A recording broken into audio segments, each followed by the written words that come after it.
अस्सलाम वालेकुम बिस्मिल्लाहिर रहमान रहीम। शुरू अल्लाह के नाम से जो बड़ा मेहरबान और निहायत रहम करने वाला है। प्यारे दोस्तों, ऐसे ही सच्चे और दिलचस्प वाक्य सुनने के लिए हमारे चैनल को सब्सक्राइब करें। आज की इस वीडियो में हम आपको सरकार गौस आजम और एक औरत का ऐसा वाक्य सुनाएंगे जिसे सुनकर आपका ईमान ताजा हो जाएगा।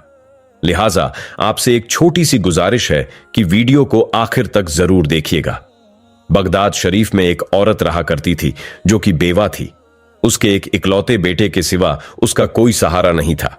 वह औरत हर मां की तरह अपने बेटे से बहुत मोहब्बत और दुलार करती थी।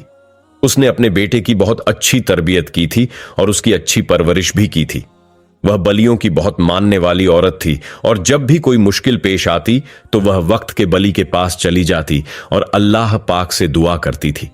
इसी तरह की जिंदगी वह गुजार रही थी और हर वक्त अल्लाह ताला का शुक्र अदा करती थी। अब उसका बेटा बड़ा हो गया था।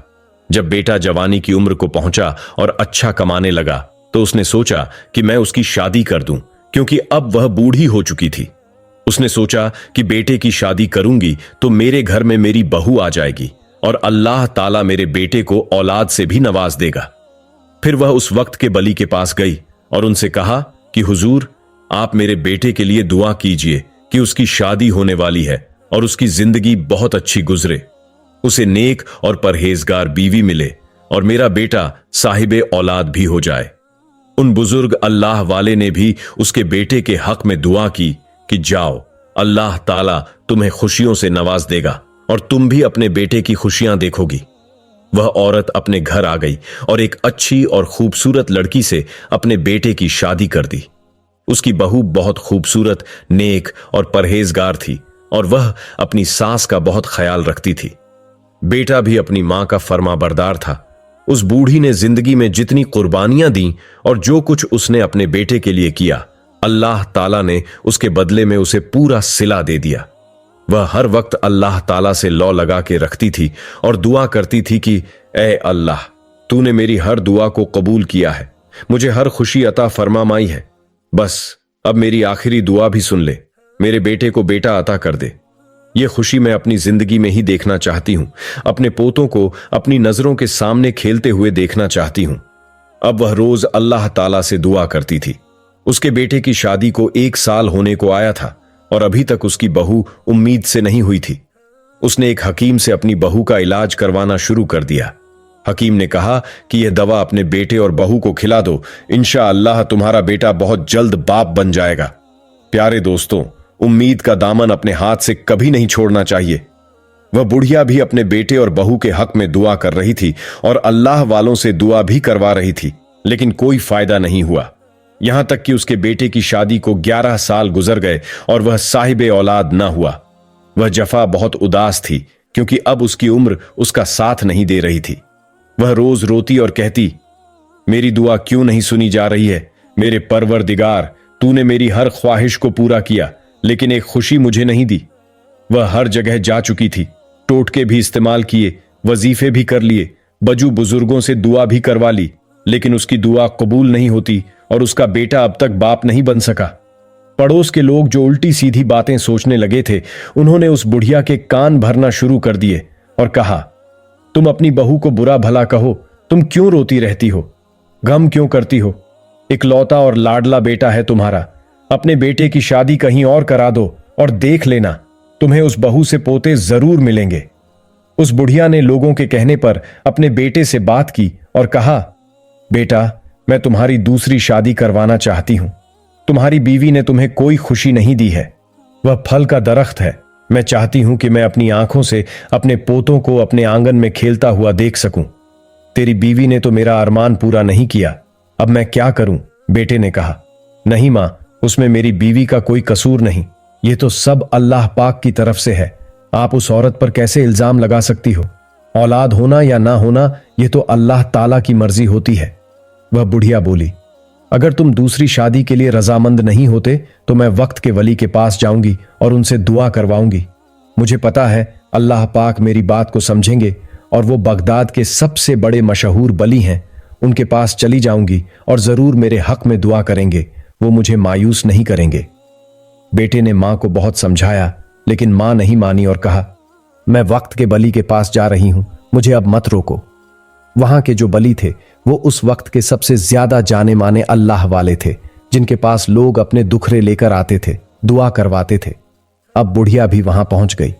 लोगों के जाने के बाद उसने रोते हुए गिड़गिड़ाकर उनके आगे हाथ जोड़ दिए और कहा, हजरत, अपने बेटे की शादी से पहले मैंने आपसे दुआ करवाई थी और आपसे कहा था कि मेरा बेटा जिंदगी की खुशियां पाए, और वो बहुत खुश है। उसकी बीवी भी उसके साथ खुश और खुर्रम जिंदगी गुजार रही है।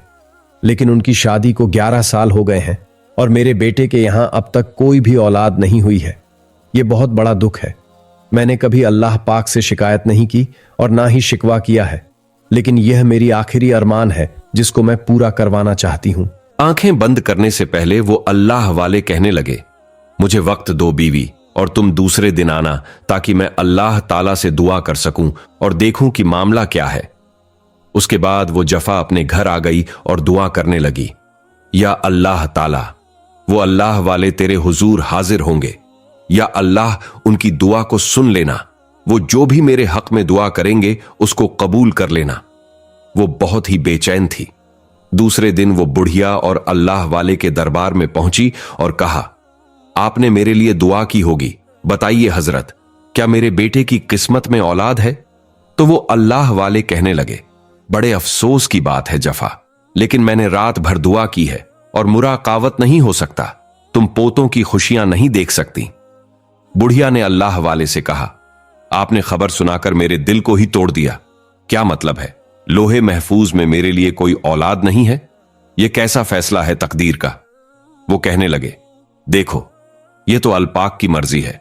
वो चाहे किसी को औलाद दे दे, चाहे किसी को बे औलाद कर दे, चाहे किसी को बेटे दे दे, चाहे किसी को बेटी दे, किसी को दोनों दे, और चाहे किसी को कुछ भी ना दे और बांझ बना दे। यह तो उसकी मर्जी है और उसकी मसल्लत है। इस पर सब्र और शुक्र करो, और वैसे ही तुम्हारा बेटा मौजूद तो है, तुम्हें औलाद की जरूरत ही क्या है? तो वो कहने लगी, अपनी खुद की औलाद से ज्यादा बेटे की औलाद से ज्यादा मोहब्बत होती है। मैं तो चाहती हूं मेरे पोते हो, लेकिन अब तो मैं दुखी होकर दुनिया से चली जाऊंगी। वो कहने लगे, मैं कुछ नहीं कर सकता, मैं क्या करूं? अल्लाह ताला की मर्जी के आगे तो कोई बंदा भी कुछ नहीं कर सकता। जो तकदीर का फैसला है वही तो होकर ही रहेगा। तुम बजाय शिकायत करने के अल्लाह पाक की रजा पर राजी हो जाओ और उसकी शुक्रगुजार बंदी बन जाओ। उस औरत ने कुछ नहीं कहा। वो बड़ी आस लेकर उनके पास गई थी। वो फूट फूट कर रोने लगी, और जब उस अल्लाह वाले के आस्ताने से निकली तो वहां पर एक नन्हे से बच्चे ने बुढ़िया को यूं रोते देखा तो उसके पास आ गया और कहा, क्या हुआ? आप क्यों रो रही हैं? अल्लाह वाले के पास से इस कदर रोती हुई क्यों आ रही है? अल्लाह के वली ने क्या कह दिया? तो बुढ़िया कहने लगी, तुम तो छोटे बच्चे हो, तुम्हें क्या बताऊं? बच्चे ने कहा, क्या बताइए ना, मैं जानने जाना चाहता हूं आपके रोने की वजह। बुढ़िया ने कहा, मेरे बेटे की शादी को 11 साल हो गए हैं और अब तक उनके यहां कोई औलाद नहीं हुई। मैं पोते की चाहत में यहां आई थी, लेकिन ये अल्लाह के वली कहते हैं कि मेरी बेटी की किस्मत में बेटा है ही नहीं, और बेटा तो क्या, कोई बेटी भी नहीं है। मैं तो बहुत खुश थी कि मैंने अपने बेटे की शादी के बाद पोतों की खुशियां भी देखनी हैं, लेकिन अब तो लगता है यह खुशी मेरे नसीब में ही नहीं है। फिर वो बुढ़िया वहां से जाने लगी तो बच्चा कहने लगा, क्या मैं आपके लिए दुआ करूं? बुढ़िया ने कहा, क्या तुम मेरे लिए दुआ करोगे? जब अल्लाह ताला ने अपने इतने बड़े बली की दुआ नहीं सुनी तो वह तुम्हारी बात को कैसे सुनेगा?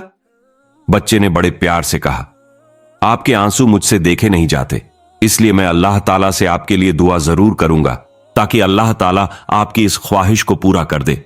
बुढ़िया ने कहा, अच्छा बेटा, तो तुम मेरे लिए दुआ करोगे तो फिर अल्लाह ताला से कह देना कि वो मुझे जरूर पोता दे।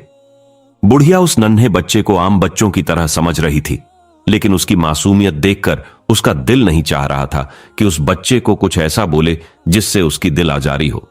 बच्चे की मुस्कुराती शक्ल को देखकर वह मुस्कुरा देती थी। बच्चे ने कहा, अच्छा, अब आप घर जाइए, इंशाअल्लाह ताला आपको नामुराद नहीं करेगा। उसके बाद बुढ़िया वहां से चली गई। उसके जाते ही वह नन्हा बच्चा अल्लाह ताला की बारगाह में हाजिर हो गया और नफल नमाज हाजत पढ़ने के बाद दुआ करने लगा।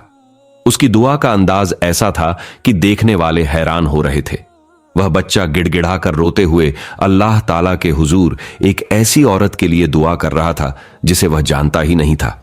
यहां तो इंसान अपनों के लिए दुआ करने के लिए हाथ नहीं उठाता, लेकिन उस बच्चे ने बुढ़िया के आंसू देखे और उसने बारगाह इलाही में अपनी झोली दराज कर दी। बच्चे ने कहा, अल्लाह रब्बे करीम, तू सुनने वाला है, तू इल्मुल गैब रखता है।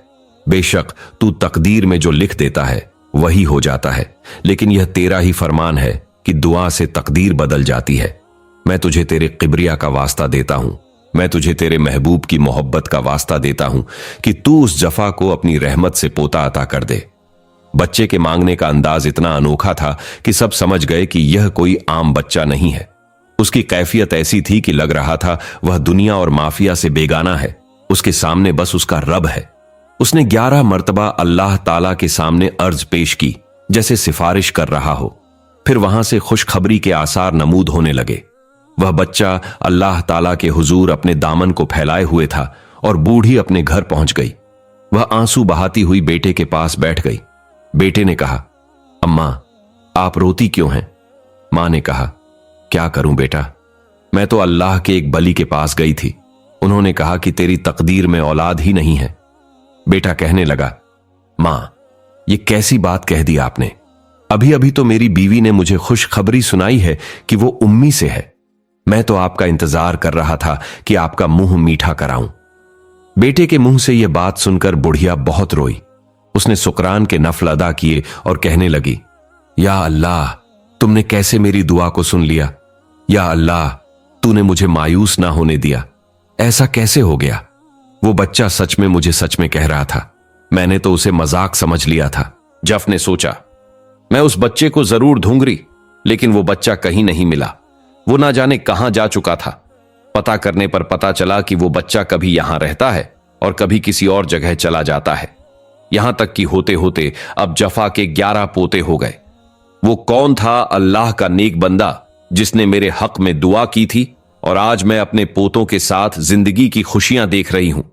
या अल्लाह मुझे एक बार उस बच्चे से जरूर मिला दे। जफा ने फिर से दुआएं करना शुरू कर दी, या अल्लाह ताला तूने मुझे पोतों की बहारें तो दिखा दी, मुझे उस बच्चे से भी मिलवा देना।